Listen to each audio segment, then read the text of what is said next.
c'est pas Pierre-Edouard qui va être indépendant. C'est juste ce que je dis. Maintenant, au moment où on me remettait le rapport, je n'ai pas encore lu les arguments des tenants de Natog et les arguments des tenants de Nadem. Toujours est-il que les assisards ont convenu d'une chose. Moi, Conseil supérieur de la magistrature, même si le président de ces waratul nek question de président et magistrat, que amna yenen sénégalais yo xamantene war nañu dugg ci bir Conseil supérieur de la magistrature.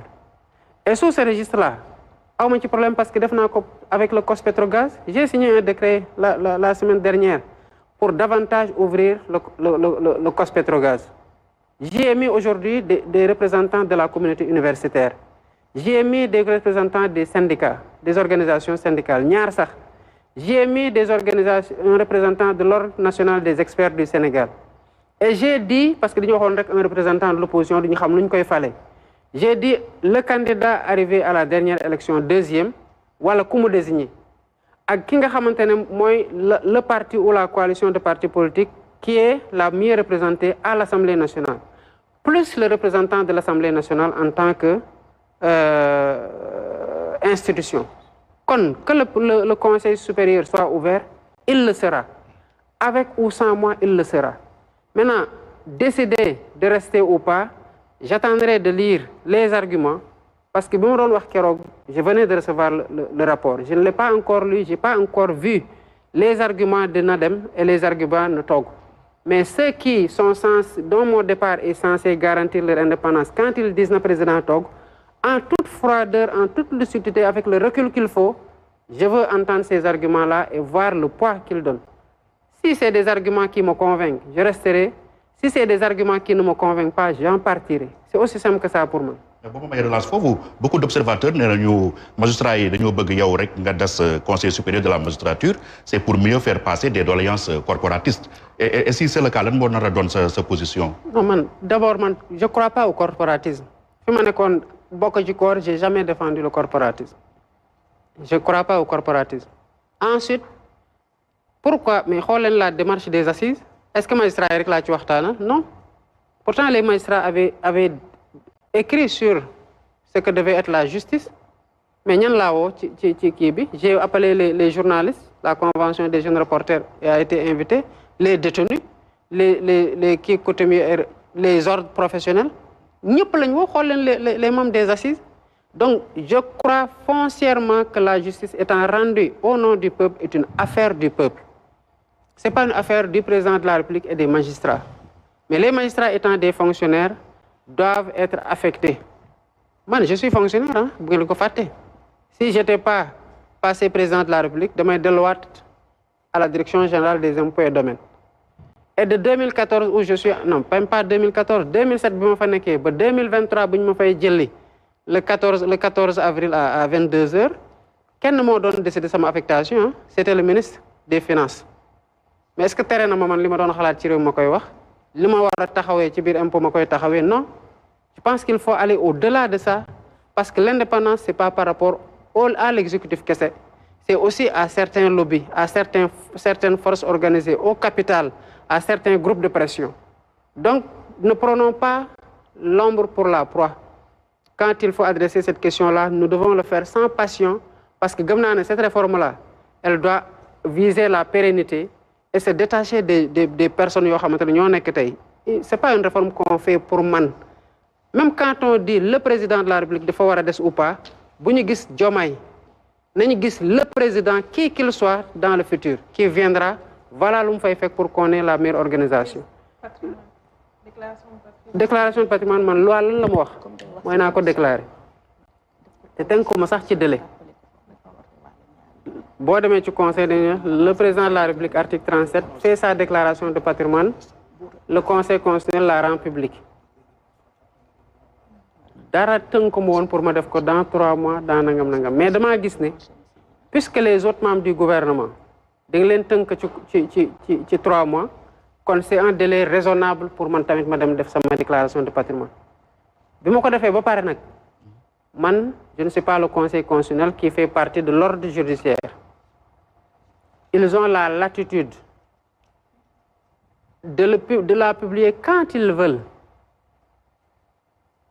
waa conseil bu leen neexee ñu def ko léegi nii wala suba wala gannaaw suba man li ma war a woon mooy déposer j'avais pas de contrainte de délai j'ai déposé au même moment que tout le monde conseil nag mooy xool ci afiyam kañ lay publier ou kañ lay bañ a publier mais comme je l'avais dit du évoluer c'est les mêmes biens j'ai tenu. Je vais poser la question, est-ce que même patrimoine bi nga déclaré avant et après? Vous verrez entre-temps peut-être que le président de la République comme ni ko ndem si yàlla Sidi Lamine doon waxee dañ ko ñàgg ci yenn yi man su may voyager tey je ne vais pas acheter un billet du ma taxawaat ci station naan damay jënd essence te pourtant ñu ngi may fay lu ñu may fay mu ngi dugg sama compte sama bien yi terrain yi ma amoon évolué wul di ma waxoon mooy dinañ évaluer les biens yóbbu naa fa expert ils ont évalué le terrain du bi ma jëndoon dañ ma ko joxoon lu muy jar sur le marché j'en suis pas responsable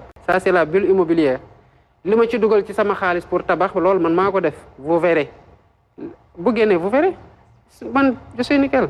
c'est le président de la République ku wax foncier di nga wax ne waxu urbanisme et ñi ngi si nawet te gis nañ ne bu nawet jotee souvent dëkk bi day am ay yenn pàcc ci dëkk yoo xam ne dañuy am problème inondation ci communiqué conseil des ministres bi passé gis nañ ne jox nga ndogal jox nga diggal pour ce gouvernement pour ñu teg benn programme intégré de développement de l'assainissement mais dafa fekk ne ñi ngeen fi wuutu ñoom tegoon nañ fi benn plan décennal de lutte contre les inondations mu am ay réussite mu am ay échec léegi PIDA bii nga xam ne moom ngeen fas yéene teg en place maanaam ci durée ci koppar ci stratégie ak ci objectif lan moo nan la mën a def ba wuute ak plan décennal bi fi nekkoon. bon pour gàttal. fu muy wuute mooy le plan décennal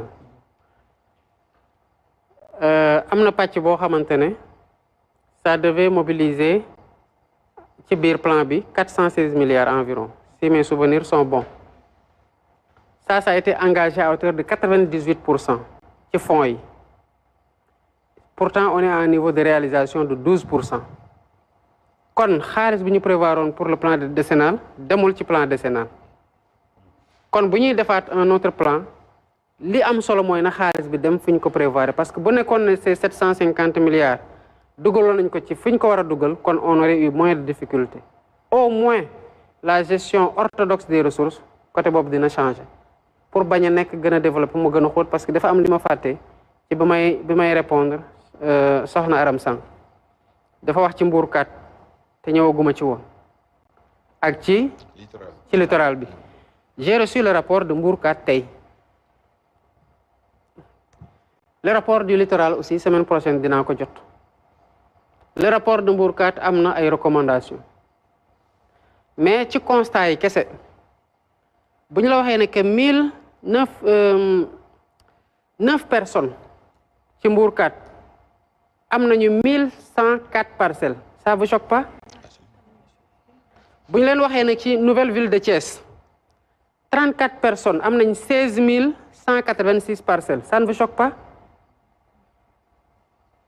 mais man kaso laa ci waxtaan ak ay nit parce que je savais mais évidemment dañu bàyyi 9 personnes ñu am 1000 parcelles quand la convention des jeunes reporters keroog ba mu jaaree seet si waxu habitat dama leen ne dinañ mën a def dara mbuurkat donc lu ñuy jël ni de pour suñu patrimoine man quand 5 ans bu jotee ma publier sama déclaration de patrimoine vous verrez je ne suis pas dans l'accumulation mosuma ci nekk faseeruma ci nekk parce que à titre d'exemple bi may fàllu gis ngeen sama compte pourtant noonu la toll j'étais diablement heureux et je veux rester diablement heureux même sans argent parce que fi ma ko weer bokkut ak nekkul ci xaalis mais justice sociale nag dafa waroo ak un groupe de 9 personnes am junni parcelle ak téeméer ak ñeent wala fanweer ak ñeenti nit am